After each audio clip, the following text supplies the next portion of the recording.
Good evening and welcome to our regularly called meeting for the month of September 2023.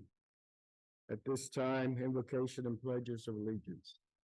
Roger will lead us in that. Yes, actually, today we'll have two of our students of the month coming up. We'll have Adrian Cisneros from Cass STEM reading the invocation, and we have Cage Owens from Big Country Elementary who will be leading us in our pledges. Heavenly Father, we humbly seek your guidance now and always. With heartfelt gratitude, we thank you for the occupied seats in this room today. For every mind and heart that graces their presence, we express our appreciation. Lord, please fulfill the needs that must be addressed during this meeting. Empower us as we navigate difficult decisions. We ask you to lead us towards a productive gathering. Grant us the wisdom to be efficient and resolute. In your divine name we pray. Amen. Amen. I pledge allegiance to the flag of the United States of America, and honor and indivisible, with liberty and justice for all. Honor and Texas flag. I pledge allegiance to the Texas, one state under God, one indivisible. Thank you, Rose. Thank you, students. Okay, recognitions. We have our recognitions tonight. Good evening, everyone. Good evening. First up is Cage Owens. Would you please come forward? Cage Owens is a fourth grade student at Big Country Elementary School. He's been selected as the Student of the Month. Cage has been a part of the BCE community for several years, consistently demonstrating outstanding citizenship on campus. Cage's kindness and courtesy are truly exceptional. He goes out of his way to ensure that everyone around him feels comfortable and valued. He not only helps his fellow students, but goes above and beyond to be a valuable classroom helper. Cage also contributes to the community by picking up trash on his daily walks to and from school, actively participating in beautifying the campus. His actions are motivated by a genuine desire to help without expecting recognition. Cage Owens is a true embodiment of kindness and compassion. Congratulations.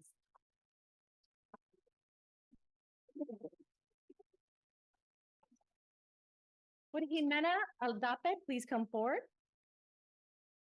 Jimena, a fifth grade dual language student at Bob Hope Elementary, is the Student of the Month. She stands out as an exceptional student, consistently striving for excellence due to her enthusiasm for learning.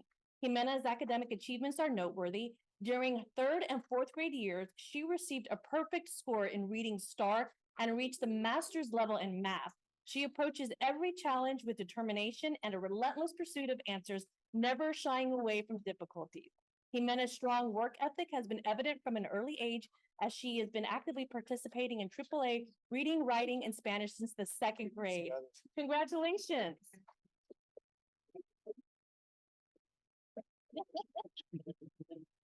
Would Cy Ray please come forward? Cy Ray is a seventh grade student at McCullough Middle School that truly shines as a dedicated and motivated learner. Her teachers share that Cy Ray approaches her studies with a genuine enthusiasm for learning that is infectious to her classmates. She demonstrates an impressive commitment to academic excellence by consistently achieving top grades in all her classes. Cy Ray is also very courteous, kind, respectful, intelligent, and goes out of her way to help others. One of the most striking qualities that Cy Ray possesses is her natural leadership ability. As an elite member of the Rocket volleyball team, all of Cy Ray's teammates look up to her as a leader and role model on the court and in the classroom. Her parents shared that Cy Ray has always loved school and takes on everything she does as a competition. Cy Ray loves her family and always enjoys spending time with them, having barbecues. Cy Ray wants to attend Baylor University and become a pathologist. Congratulations.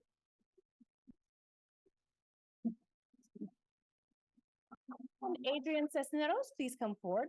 Cass STEM High School is proud to recognize Adrian for his remarkable accomplishments this past summer. Adrian is a senior at Cass STEM High School. He's a proud alumni of Elm Creek Elementary and McNair Middle School. This past summer, Adrian attended a STEM summer camp at Rice University, where he took part in the ExxonMobil carbon capture and storage pilot project. His dedication, hard work, and commitment truly paid off, showcasing his exceptional talent and determination by winning not one, but two prestigious trophies out of 450 campers. This remarkable feat not only reflects Adrian's personal excellence, but also brings immense pride to the entire CASTEM campus. Outside of school, he's an active member at his church and is always helping out whenever he is called upon. Adrian plans to attend college after graduation and pursue a degree in computer science. Congratulations.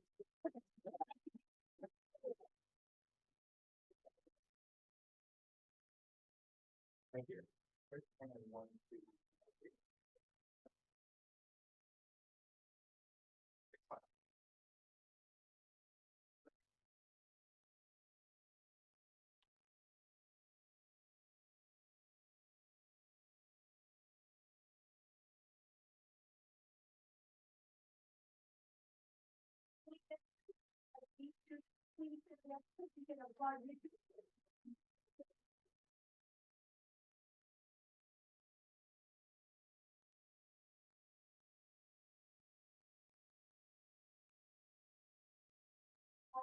Thank you. Keep up the great work.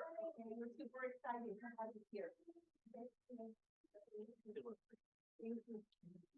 Now I would like to invite State Representative John Lujan to the podium as he has two resolutions to present during this evening's board meeting.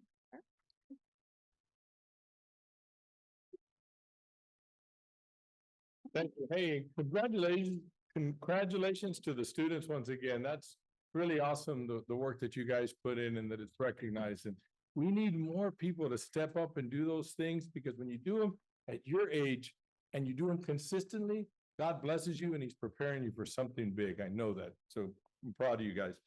I do have I'm really excited. As a state representative, I have a bunch of school districts in my district. And Southwest is a gem within my district, because I love the way you guys do things.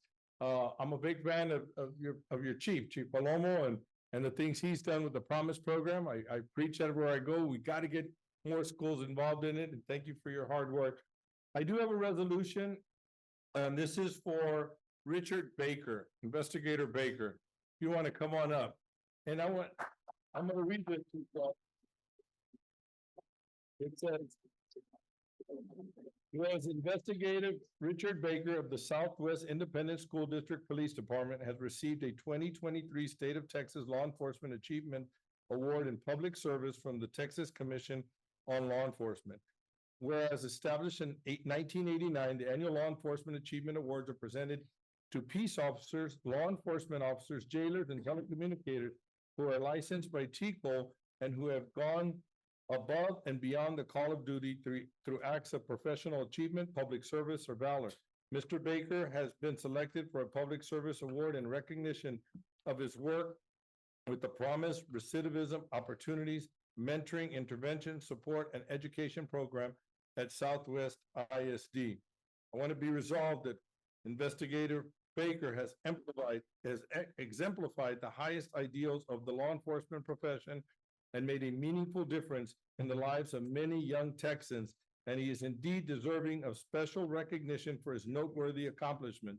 Now, therefore, be it resolved that Investigator Richard Baker be congratulated on receiving a 2023 State of Texas Law Enforcement Achievement Award from the Texas Commission on Law Enforcement, and that he be extended sincere best wishes for continued success in his important work. Thank you, and we're very, very proud of you.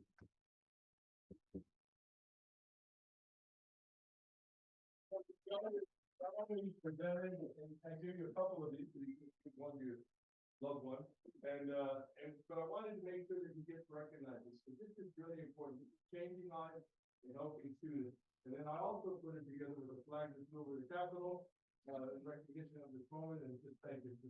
I'm very, very proud of you. Thank you.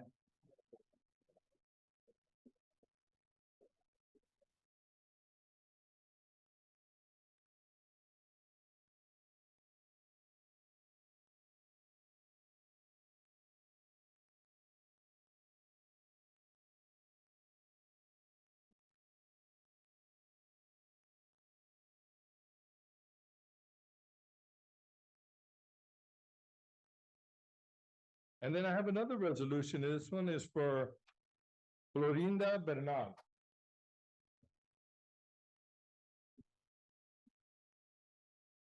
And I'll read this. It says, whereas Florinda Bernal, a member of the board of the Southwest Independent School District, has earned the prestigious Master Trustee designation from the Leadership TASB program of the Texas Association of School Board Members. Where the comprehensive training program, Leadership TASB has helps school board trustees develop essential skills, knowledges to benefit them in their work. As one of 24 members of the 2023 class, Mrs. Bernal dedicated numerous hours to studying facets of school governance, attending district showcases and addresses by the educational experts, and engaging in networking opportunities. She presented findings from research she conducted during the program's final session held from June 22nd to 24th. Whereas Florinda has greatly benefited Southwest ISD through her many outstanding contributions, and her designation as a master trustee is a reflection of her deep commitment to the advancement of public education. Now therefore be it resolved that Florinda Bernal be congratulated on receiving the master trustee designation from the Leadership TASB program of the Texas Association of School Boards, and she be extended sincere best wishes for continued success in all her endeavors. And we need more people like you dedicated to being on the school board so that schools can be run like Southwest. So thank you so much for your service.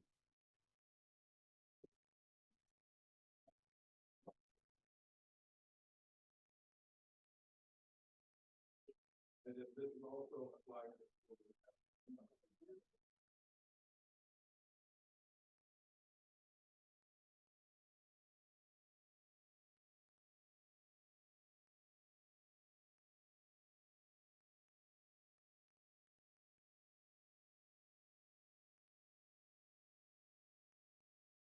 Is that, And that's all of our recognitions, Mr. Vasquez? okay.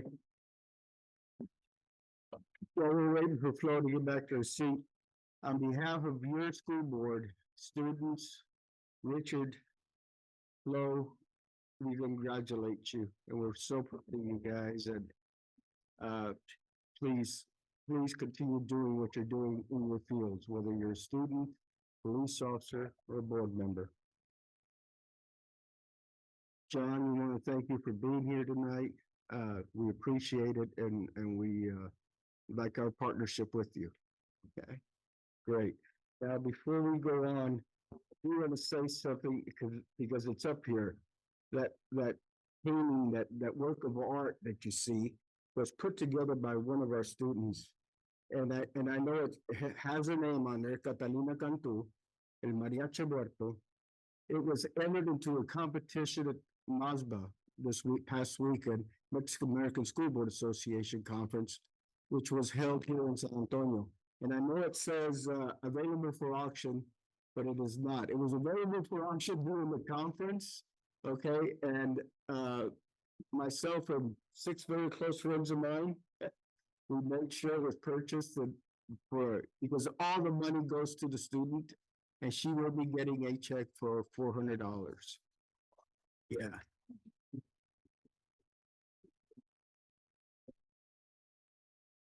Okay, I know what we've just done has been very exciting, and I know you would love to stay for the rest of the meeting, but I'll give you all about 2-3 minutes. If you'd like to leave, you're welcome to break out now. If you'd like to stay, you're also welcome, okay? But the rest is gonna be not as exciting as it was with you guys.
Public comments. Yes, sir. We have one, so I'm gonna read the public hearing rules of engagement. When addressing the audience during the public forum, speaker's commentary must adhere to the following. Everyone must model courtesy and respect. Speakers shall not employ profane or threatening language, nor shall they engage in any personal attacks. The public has the right to make critical and harsh remarks. However, the expectation is that the message delivered by the speaker is done so in a constructive manner with a collaborative purpose. Speakers are expected to respect both the decorum of public meeting and the authority of the board. The Board of Trustees requests that derogatory or inflammatory statements and personal attacks on individuals be avoided. Caution should be exercised in publicly attacking specific individuals. In accordance with Board Policy BED local, the board shall not deliberate or respond to any subject that is not included on the agenda posted with notice of the meeting. Speakers who have signed up to speak on a specific agenda item must focus their own comments on the posted agenda item. We have one person who signed up to speak to the general public comments this evening. Yolanda Garza Lopez, you have 3 minutes to make your public comment. Good evening, board, Welcome. and Dr. Ball. I stand before you today as a former board member who dedicated 15 years to this institution. During my tenure, I observed, listened, and learned a great deal. I learned there was a stark disconnect between the lofty ideals this board preaches and the harsh realities our communities face on the ground. I learned that some voices were better served than others, and that rules did not apply evenly to everyone. I witnessed the evolution of control and privilege, which manifested with public officials who chose to suppress their electorate instead of serving their community. It took me years to truly understand the inner workings at Southwest ISD. It is a place where critical conversations and decisions that should be conducted openly during board meetings occur covertly behind closed doors. A place where decisions are made that only include some board voices. On multiple occasions, I heard members of the board express the belief that low voter turnout was due to a lack of interest or effort on the part of this community.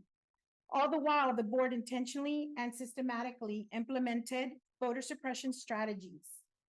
These strategies removed Southwest ISD school board elections from the San Antonio Bexar County election ballot, and placed them on a separate ballot. They limited early voting poll sites for a district covering 150 square miles. Additionally, they obstructed all efforts to expand voter participation, increase the number of poll sites, and even include the poll sites the majority of our electorate already used. Today, Pete and I stand here steadfast members of this community who still care deeply about its future. We will not waver in our commitment, demanding the transparency and accountability that is deserved from this board. We call on the district to reinstate the live streaming of all board meetings. This practice has been in place for 3 years and it was suspended last month. Other districts are taking steps to live stream meetings, not just for convenience, but as an essential service to their communities. We firmly assert that our community is equally deserving of this basic transparency. Thank you. Thank you. And that was the only one?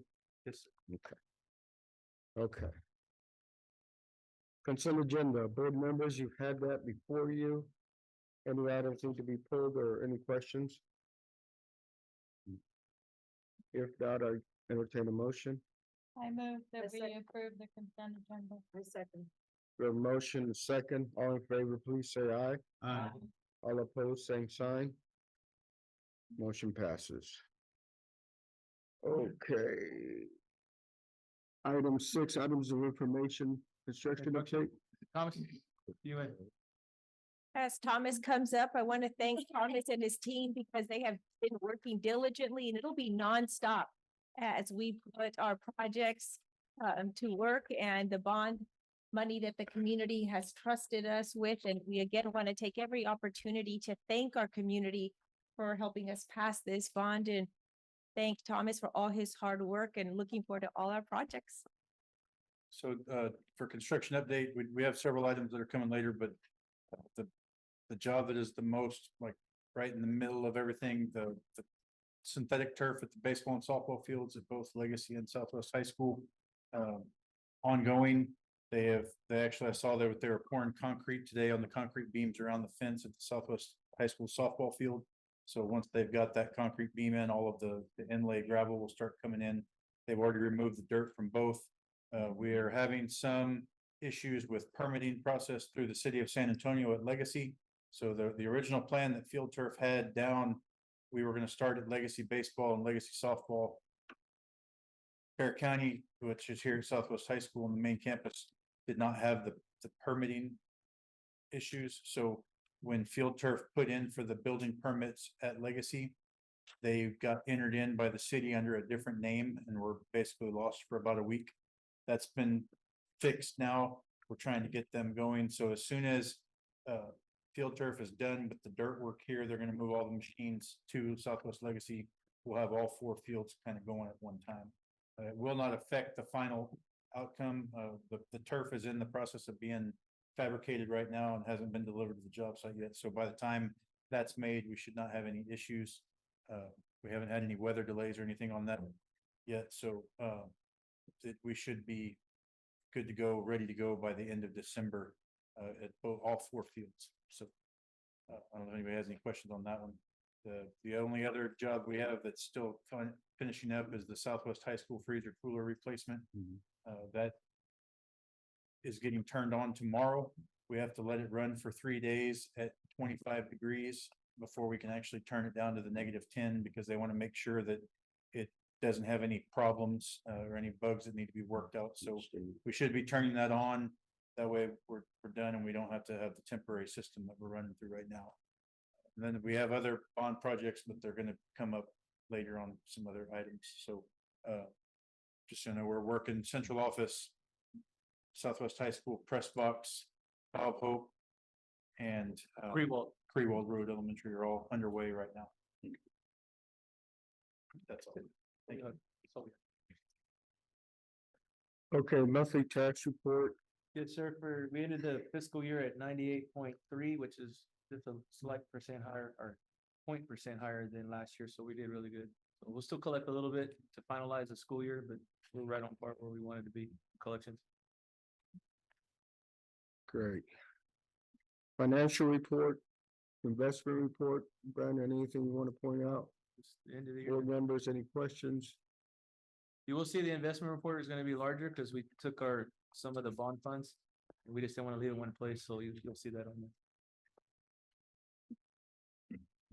Okay, and report on gifts and bequests. Anybody get 50,000? Nope. Enrollment report. I see that's I would like just to comment on this. I'm Okay. very proud of our enrollment. We have grown quite a bit. So it continues to go up on a daily basis. Going over 14,000 was exciting. So I'm very proud of all our kids and families coming to Southwest ISD. great. That's always good news. Purchases over 50,000, anything you need to point out? State assessment update. Who's got Yes, it? Lisa Bolte has some information to share. At this time, I do have to let everybody know, I'm sure you've heard that it has been delayed. It's been delayed again. They are still looking at it and I'm not gonna hold my breath as to when it is coming. Lisa will share some information. We had put out some information in the event that information came out to share with the parents, but then we had to put out that the state is delaying it right now. You happen to have a flyer. Dale and Lisa did a great job. They used a wonderful analogy with the Dallas Cowboys. So Lisa, I'll go ahead. Good evening, Mr. President, esteemed board members and Dr. Ball. So since we last met, the state has finished their analysis and set the cut scores for the STAR 3 through 8. So today I'm bringing to you a comparison of Southwest ISD with the other large Bear County school districts. So we'll start with 3rd grade, remembering that 3rd grade, these were our kindergartners when we all went home and stayed there for a year. So we were very anxious to see how they would perform, and you'll see that we are in the top 3 for 3rd grade reading. which is, it's excellent. And then for math, we're the top four for third grade math. This is very comparable there. Fourth grade, again, these were our first graders when we all went home. For our reading, we were in the third place for the large Bear County districts. And for fourth grade math, we were also third place. So you can see that we're making great strides there. With fifth grade, you can see for reading, again, we're in the top three. Tied with Northside. And then for fifth grade math, we're in the top four. So we're in third or fourth place with the large districts for all of our elementary testing with STAR. So we go to middle school, fifth grade science, fifth grade science, they're also in the top four. Now we move to middle school. So sixth grade reading, we're in the top four. Neck and neck with East Central. Sixth grade math, we do see a drop. But that is a very critical year with a lot of new concepts at sixth grade, keeping in mind that where they were at when we all went home. And we know statistically that math is the harder one to bring back after a long extended time out of school. Seventh grade reading, you see we're in the top five. And seventh grade math, we're in the top four. There's a few less districts in this one because there are some districts that do all of their seventh graders taking eighth grade math because all of our eighth grade math students take Algebra 1. So there's our eighth grade reading in the top three. And our eighth grade math. And our eighth grade science, still in the top five. And our eighth grade social studies, still in the top four. We move on to high school. We're looking at some students that are first-time testers at the high school with high school EOC testing with algebra, where we see a lot of districts that have all eighth graders in there. You can see where we are at. And then biology, back up to the top five.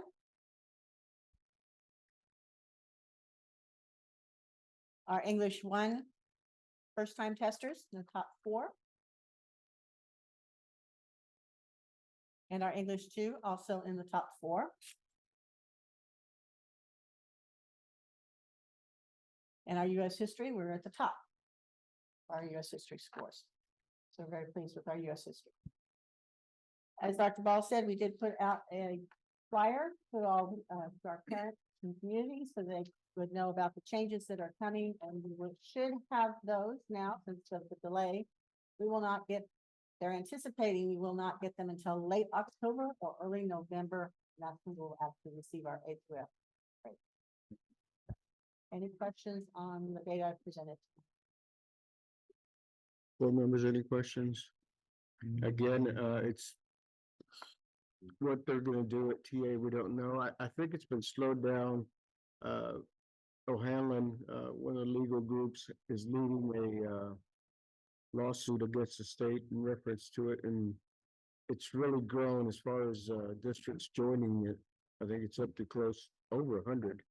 At one time, it was only like 16, and in the past couple of weeks, it's really grown. I think that kind of put the brakes on it, helped put the brakes on it.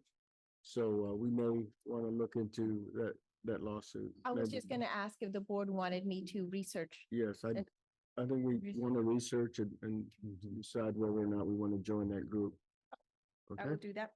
thank We're you. gonna recognize or give something to our US history teachers. So we're planning something for all our teachers that scored a certain percentage. So we will be sharing that information. I think it's gonna be on October the 9th.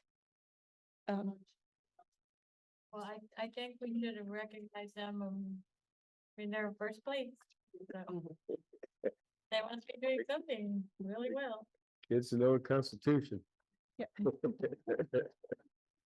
Okay, great. Any other comments or questions? Thank you.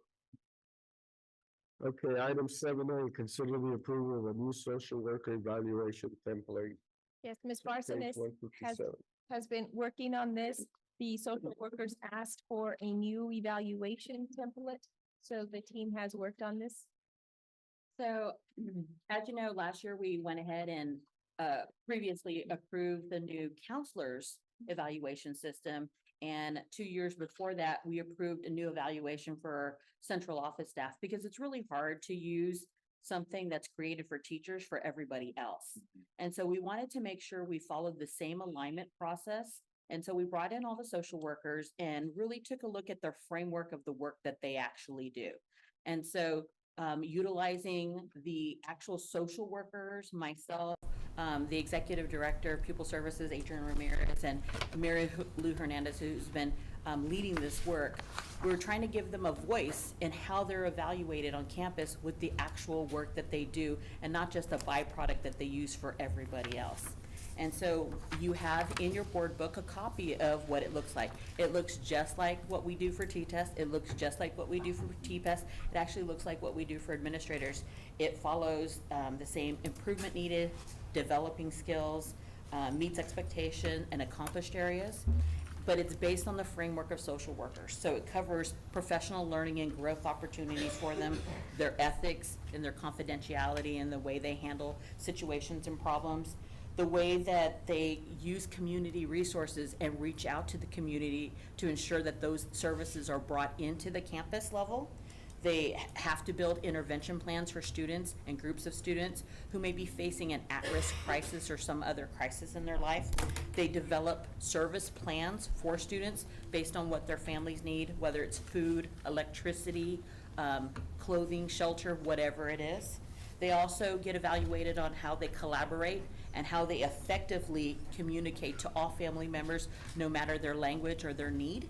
And then lastly, we put in a new one based on the way that the district is working on our evaluation on our goals on innovative programming to ensure that we're not doing the same practices we did 20 years ago for social work. We're trying to make sure that we have new services, new programs, and new ways of looking at the issues of our new generation of students that are on our campus. So that's part of their evaluation. Thank you. And I take it social workers are happy. Social workers are extremely happy. I went to their last meeting. They feel like they're being heard. They appreciate the pay scale change. They appreciate having leads that are actual social workers, the opportunity to have evaluations. We had a group of them come in the summer and tell us, what are your needs? What are your big critical needs? And through your leadership as the board members, you have, with today approving this, you will have resolved the majority of everything that they've been working for the Correct. last 10 years. Well, will all the social workers get an update of what basically the expectations will be going forth with this new evaluation, so they know kind of, not what they were previously based on, making sure they know? I mean, Yes, obviously so do. they were all part of the process, and then they all had to vet the final process. So this went through every single one of them, and now after it's approved, we will do an onboarding, just like we do for T-Test, T-Pest, which is we create a PowerPoint to show them exactly how they'll be evaluated, and then we're taking this to the superintendent's meeting to let principals know and to teach principals how to use this the correct way to make sure that we really collect the right evidence and artifacts to be able to evaluate them properly. Okay, with that said, I'll entertain a motion. I move. Second. We have a motion and a second that we approve the new social worker evaluation template. Any other questions? Hearing none, all in favor, please say aye. Aye. All opposed? Motion passes. Thank you, Francis. Okay, item 8, a little busy. A, consider approval of RFQ 2223-127 for electrical IDQ. Yep, and Thomas might as well just stay up there for a while. So, on August 3rd, 23, we accepted bids for RFQ 2223-127, which is for our electrical IDQ contractor pool. So we, in September 1st of 2023, it expired, so we are now looking to approve a new list of those contractors. We had 5 contractors submit on the RFQ proposal. After going through the selection criteria and checking references on all of those firms, the mark of scoring was 80 points, and all 5 of them are scored above that line. So our recommendation to the board is to approve Central Electric, Consolidated Electric, CRI Electric, Facility Solutions Group, and Queenie Electric as our 5 IDQ electrical contractors to do work on an as-needed basis when we have those projects come up. I move. A second. We have a motion and a second. Board members, any questions? Hearing none, all in favor, please say aye. Aye. All opposed? Motion passes. Thank you, Thomas. Continue. Yes, sir. The next item is for the construction manager at risk contract for the new central administration building, RFP 22-23-128. RVK Architecture and district staff put together the CMR proposal. On August 29th, we accepted bids. We actually had 10 contractors submit, which was really good for the way things are going right now. We were pretty excited about that. The prices range from, and this is for pre-construction and construction fees based on the $18 million budget for the project. So this is not a set number right now. We won't know that until we get the GMP, but to have something to gauge against them, or gauge them, we had to give them a number to shoot at. So the bids range from $665,204 to $2,745,298. Recommendation from staff after going through all of the selection criteria, checking references, RVK checking their references on their side. The district staff would recommend KenCon Constructors LLC as the construction manager at risk on the new central administration building for a contract amount of $865,000 even. And the selection criteria scoring matrix is on the, should be attached in your board. It is. I move. A second. We have a motion and a second that we approve KenCon Constructors LLC as a construction manager at risk on a new central administration building project with a contract in the amount of $865,000. Any questions? Hearing none, all in favor, please say aye. Aye. All opposed? Motion passes. Thank you, Thomas. And consider approval of procurement method for the Southwest ISD Child Nutrition Building Freezer Addition and renovation. Yes, sir. Last month, LPA Architects presented the design development drawings for this project. It is basically doubling the size of the freezer at the Child Nutrition Department because they have run out of space with all of the amount of product that they're getting in. In addition to that, there'll be a renovation facelift inside the building. It was built back in '92, I believe, and nothing has ever been done to it since then. So after seeing the design development last month, we are bringing that we recommend doing a request for competitive seal proposals based on the fact that it's a smaller job. The overall contract is estimated around $1.2 million. So we're not thinking that we need to do a construction manager at risk on this one. So recommendation from district staff is to do the RFCSP method. Along with that, we also have the point criteria listed there under the process. So if anybody has any questions, I can answer those. I'll entertain a motion. I move. A second. We have a motion and a second that we approve the request for competitive seal proposals as the delivery method for this project, as well as the selection criteria. Board members, any questions? Hearing none, all in favor, please say aye. Aye. All opposed? Motion passes. Thank you, Thomas. Consider approval of schematic design for Southwest High School press box renovation project. You've got some help here, huh? With this one, there will be a recommendation at the end, but Pfluger Architects, Robin Popa and Raphael Bedoya are here to present the schematic design for that project. I'm going to turn it over to them, but then I'll have the background to go over after they've got.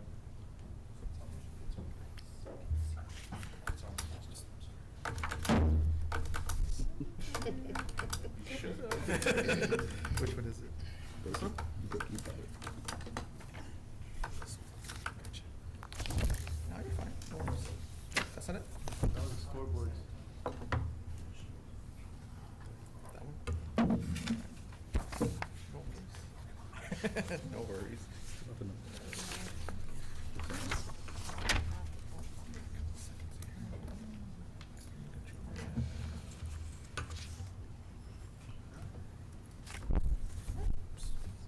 you go.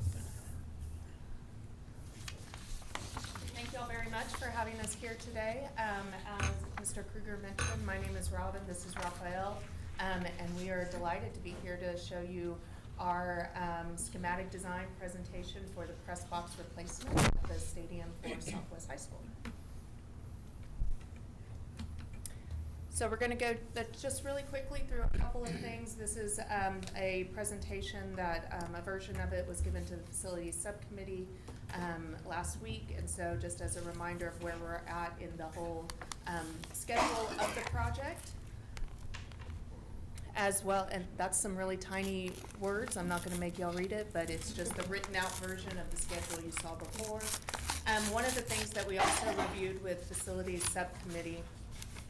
No, not yet. We're gonna wait on those until the end so that rapt attention is paid to the presentation and not sneak advance on the book. But yes, we will be passing these out momentarily. One of the things that we started off with was reminding us of the program that we started off with. So we used all the rooms and components that were built into the press box over at Legacy High School as our jumping off point. And then there were a couple of modifications and accommodations we made based on some feedback we had gotten from how the press box at Legacy is functioning and operating for that group. So just as a quick reminder of where the site is located, I think we all know where it's located. In case we don't know. We are looking only at doing these improvements on the home side. We will also be looking at how to improve the entrance to the stadium from the home side, as well as how to address the VIP parking area up front. We don't have that quite worked out at this moment, but that was a request that was made from facilities and the subcommittee for us to look at. So that area that is down here that says VIP parking is an area that will receive some further development and refinement so that we can be able to address how people approach the complex and how they enter. So I'm gonna go through the floor plans really quick. It is a 3-level structure that we're proposing. The ground level is gonna contain a lot of the facilities that most of the public will be using. So it's gonna be the restroom facilities and the concession stand, as well as some support spaces for the concession program. A blow up of the structure that is on the left-hand side of what you previously saw shows that you have some women and men's restrooms on the left side of this side of the facility, as well as a quite generous storage space in the middle. One of the things that we had gotten feedback on from Legacy was needing to really address some more robust storage needs for those concession offerings. One of the other things that we talked about is the elevator that will serve this complex needs to have its own internal vestibule. We don't want elevators opening up to the outside anymore because of the issues that have occurred previously over at Legacy. So what we have is a secured vestibule that will act as that interior barrier for the elevator itself. On the other side of the complex, we have the concession stand itself with 5 windows to be able to transact and make point of sales, and then also men and women's restrooms on that side as well. So wherever you're sitting on the home side of the bleachers, you will have some restrooms that are convenient to you. As we go up to the second floor, so this is the level right above, we are celebrating the unique geography that this stadium enjoys with its proximity to the river and just a very green and lush landscape here, and we're introducing some outside terraces and observation decks that can be used by the VIP area on the left side here, but also the idea of having more of a common space or open to the public observation deck that could be used for alumni events, or if there's some sort of homecoming celebration that maybe the homecoming court wants to have a receiving line in that area. We just thought it was a nice way to utilize basically the roof of the restrooms and the concessions down below to provide some enhanced outdoor area. In the middle between the two is, I will go to the enlarged plan, is the VIP area here, as well as a center part for the scoreboard operators, and then a flex room, and then the scouting room. A couple of modifications that we're making is the scoreboard room needs to be just slightly bigger based on some feedback that we got during our reviews. And then also this VIP suite here, one of the things that we talked about was line of sight with the facilities subcommittee. And so in this back area right here, we are adding actually an elevated platform, not unlike what y'all are sitting on right now. So just elevated 6 to 12 inches, just to be able to give people at the back of the room some further unobstructed line of sight out to the field. One of the other nice features that these suites are gonna have is an outdoor terrace, a seating area directly accessible from those suites. A lot of times when you go to games, the real excitement is hearing the noise from the crowd and the action on the field, and it's hard to really enjoy that when you're sitting in a nice air-conditioned interior suite. So we are having some outdoor seating opportunities for both the flex room as well as the VIP room. And then also, one of the things that we are modifying is instead of having a single user restroom, we are actually carving in another restroom in this area so that we can begin to have a single restroom for men and a single restroom for women. As we go up to the third level, this is where a lot of the coaching activities are going to happen. So on the far left side is where the home coaches are going to be. On the other side of them is the visiting coaches in the media room. So if you have radio commentary coming, that would be the room that they would be in.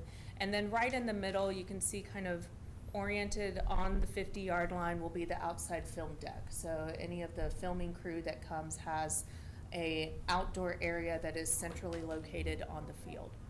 And we're going to be making similar changes on the third level to accommodate two single user restrooms so they can be separated based on gender.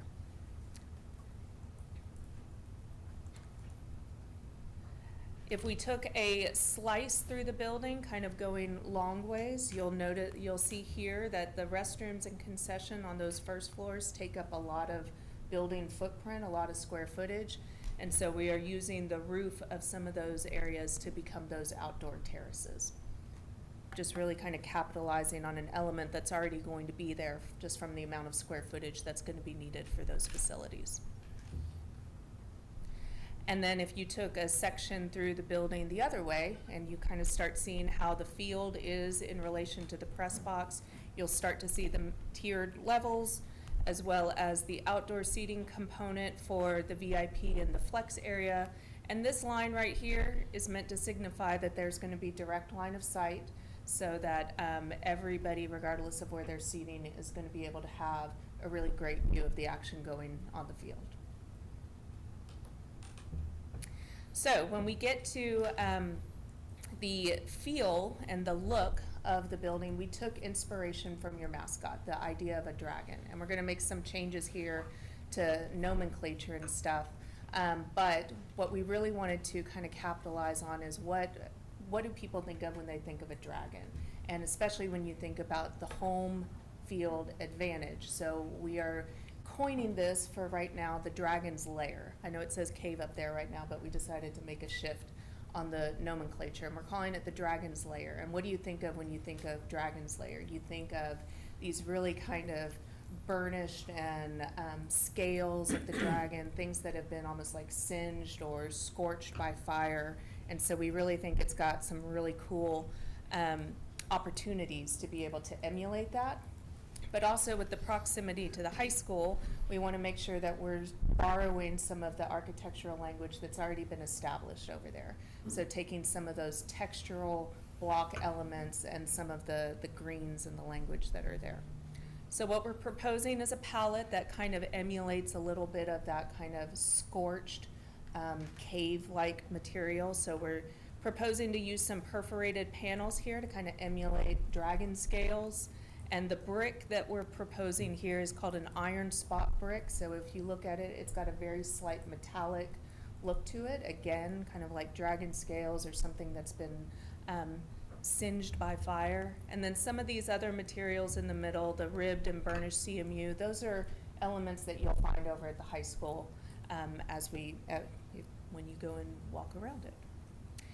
So when we start looking at the exterior design, we really took kind of some inspiration from your logo and how the idea or the look of the dragon is kind of wrapping the state of Texas. And you see the head coming over one side, but the tail and the claws coming from the other. So we imagine that this green element right here is a perforated panel, so you can see through it, but provides a little bit of screening. But it's really meant to kind of evoke the idea of this dragon kind of wrapping and protecting its lair. This will look a little bit differently as we begin to develop that VIP terrace and entry plaza, but the idea is that you will begin to immediately see that as coming into the facility. And then as you come in through this breezeway that kind of separates the concessions over here from the storage and the restroom on the other side, obviously the branding will be very obvious, Dragon's Lair, Home of the Dragons. We can work on the wording as we proceed on the design, but we're bringing in a little bit of like kind of a fire element too. So the commons over at the high school has got that really striking orange flame-like fixture in the commons, and so we're trying to evoke some of those similar color and impact statements here. And then if you were to go onto the field and turn around and look back, you'll notice that this is that top level where the coaches are going to be operating out of. This is home side, visitors, and media. And then this is that open air film deck. Down below that is that VIP suite and the flex suite, and then the scoreboard operator also on 50-yard line. But you'll start seeing those terraces kind of branching off on either side. And then this one with a staircase coming down to that concourse level gives the opportunity to be able to allow the public to come up. Obviously, there would be some sort of ways to control who goes up there, but we can work through that as we go through. And then access to restrooms on either side, and then that main entry kind of coming through that breezeway. And so it's really a nice progression. As you come in, you feel a little bit in a cave before it opens up into the stadium beyond. And then just some other shots as you're walking around the complex. This one right here is the two restrooms that are accessed from right behind the seats. And then starting to see again some of that brick and block language that you pick up at the high school. And then a straight-on view from the parking lot up on the top, and a straight-on view from the field side on the bottom. And then just a little bit closer up of what that outdoor terraced seating from those boxes begins to look like. So this top row right here is on the same level as the level within the room itself. So you come out from that outdoor space and you're going to be on the same level, and then you would go down a couple of steps to reach this bottom row. And then when you're inside, this will be kind of more or less what this looks like. This is the room that we're going to be adding in, kind of that elevated terrace, very similar to the dais that y'all are on right now. And then just some other close-ups of spaces within the press box. So with that, I think we'll pause for any questions that y'all may have.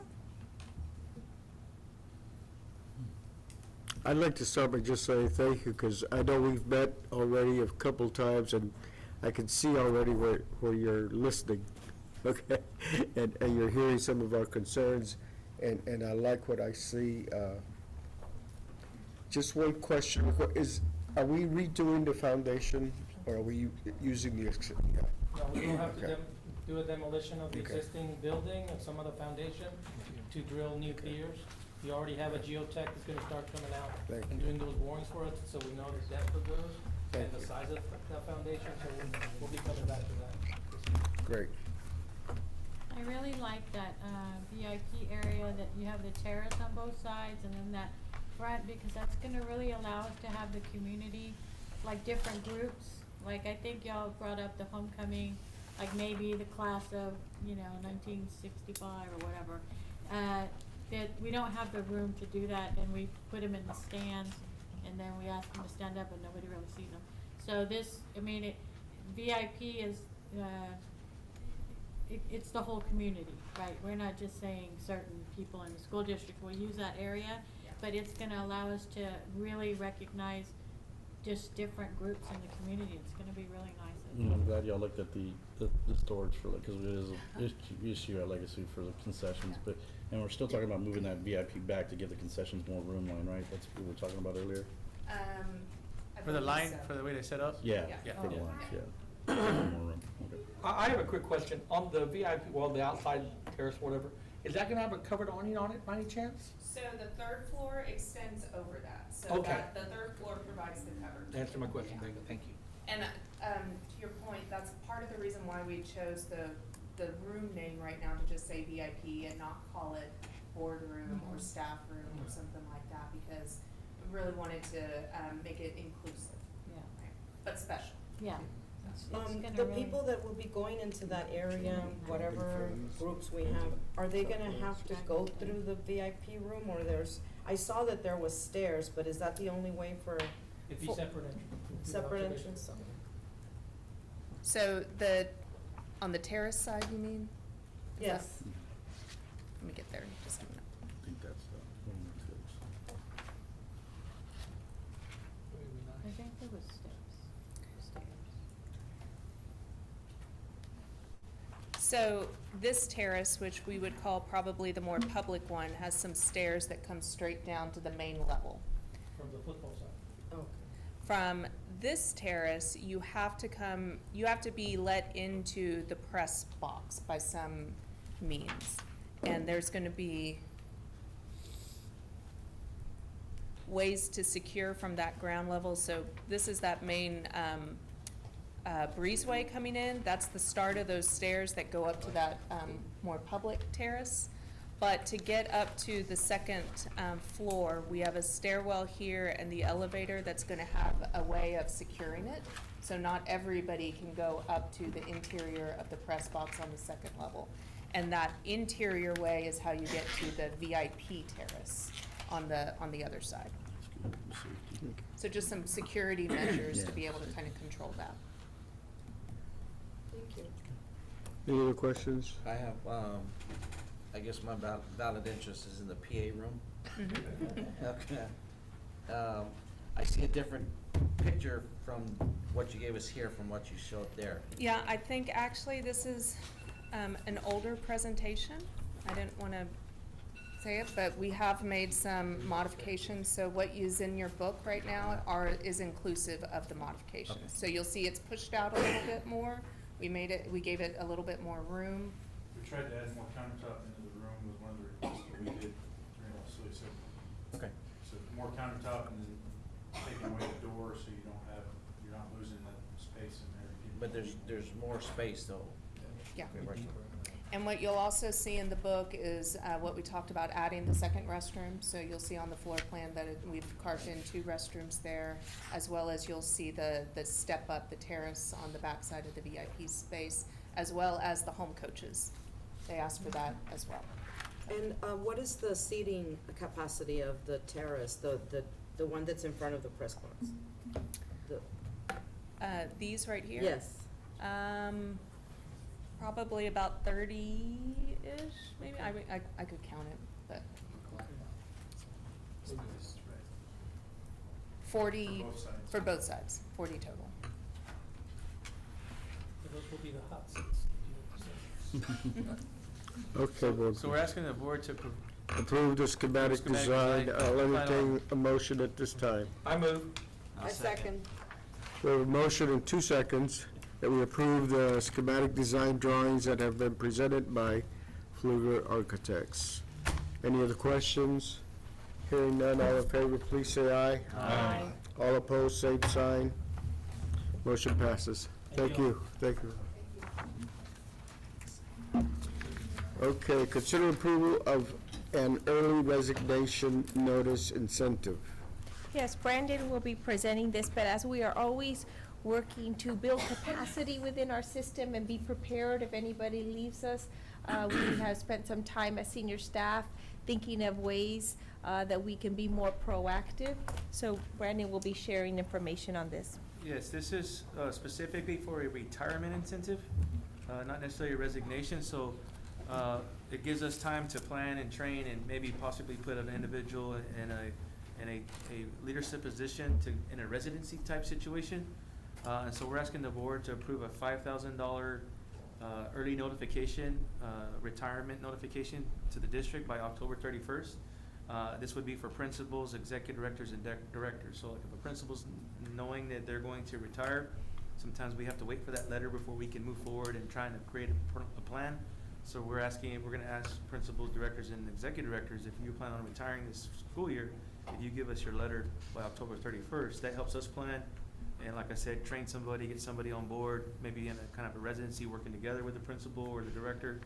But this allows us to be more flexible and working out a schedule on a transition. So the recommendation is to the board is to approve the $5,000 early retirement notification incentive. I move. Second. We have a motion, a second, the board approve the early retirement notice incentive. Any questions? Hearing none, all in favor, please say aye. Aye. All opposed? Motion passes. Thank you, Brandon. Yes, sir. Consider approval of waiver of penalty and interest on tax account. Is that you, Brandon, again? Yes, it's Yes. Brandon. Every now and then, the Bear County Appraisal District makes a recommendation because somewhere in the system there was some issues that they had where they charged somebody penalty and interest and the documentation was lost or whatever, for whatever reason. It takes board action because the person that owes us the money still owes us the money even though there was an issue.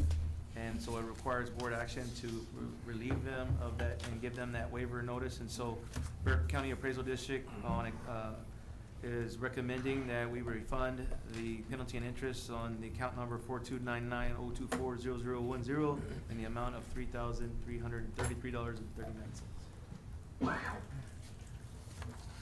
Questions? I move. Second. A motion, a second, that the board approve the waiver of penalty and interest on tax account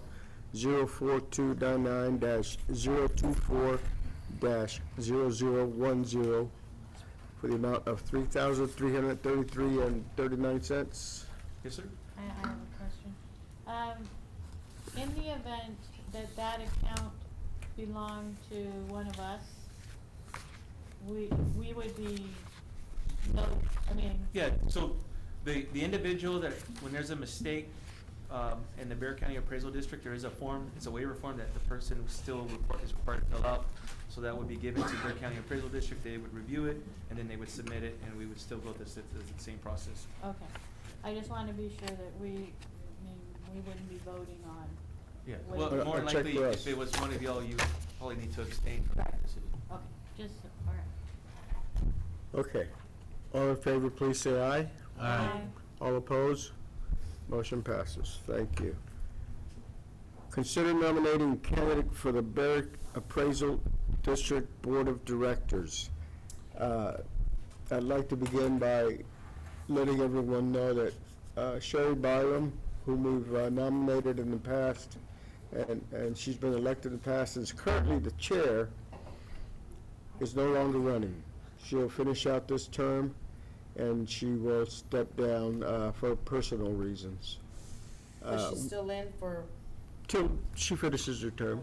Okay, so we, as, for right now, does anyone have someone they would like to nominate?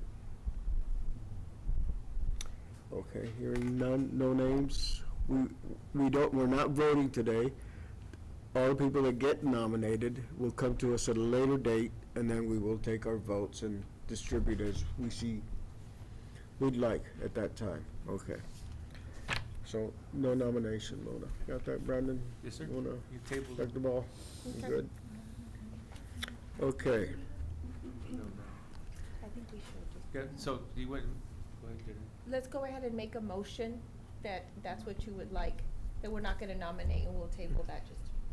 Okay. Okay. I move that we don't that we do not nominate somebody for the Bear County Appraisal Board of Directors. I Look- second that. Okay, we have a motion, a second. Do we have a question? Okay. All in favor, please say aye. Aye. All opposed, same sign. Motion passes. Consider approval of 2023-2024 purchase from School Links. Yes, this is a platform for college and career inventories where we're gonna allow 8th grade through 12th grade students to create a profile. And it also allows us to create a 4-year plan with electronic signatures. And so we're really looking forward to just the whole discovery of career inventories is something that we've been outsourcing with just any materials that we come across. But this one will create the 4-year plans and also create resumes, portfolios for the students. And so we're really recommending this for the first one. Okay. And then we'll notify parents and, Yes, so previously it was by law, or there is a bill that the parents do have to accept the 4-year plan. And this will allow for us to even receive electronic signatures. okay. So, we can do that electronically. I move. I second. We have a motion and a second. The board approved the 23-24 purchase from School Links. Any other questions? Hearing none, all in favor, please say aye. Aye. All opposed, same sign. Motion passes. Thank you, Lilia. Okay, one more thing. I would like, even though we're gonna formally recognize the board and our winners, but I would still like to let people know that last Friday, at the MOSBA conference, Southwest ISD did a fabulous job in being awarded 2 awards. One of them was for Best Board, so I'd like to congratulate our board. And then the other one was for culture, and it was our Warrior program. We'll have a formal recognition next month, but again, just wanted to make that known to everybody that it was a great evening for Southwest ISD. It was. Board members, do y'all have anything before we go into closed session? Okay, hearing none, as permitted by sections 551.001-551.146 of the Texas Government Code, we will now go into closed session. At 7:09.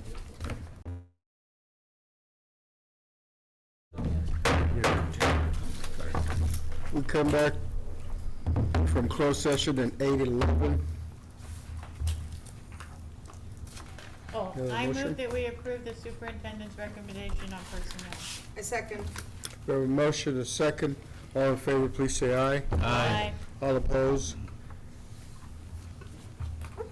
Motion passes. Congratulations, Brandon. I have Yeah. thank you. I have a few announcements. I would like to introduce, though he's not here, Mr. Jesus Hernandez as our new Chief of Staff position. And then I'd also like to recognize Brandon Crisp as our new Deputy Superintendent.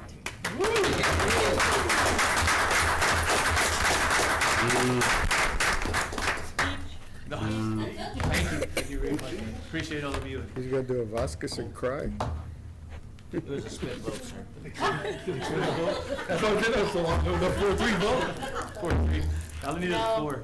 I was a 3 vote. No, sir. Oh, that's all she has. Oh, that's it? That's it? Meeting adjourned.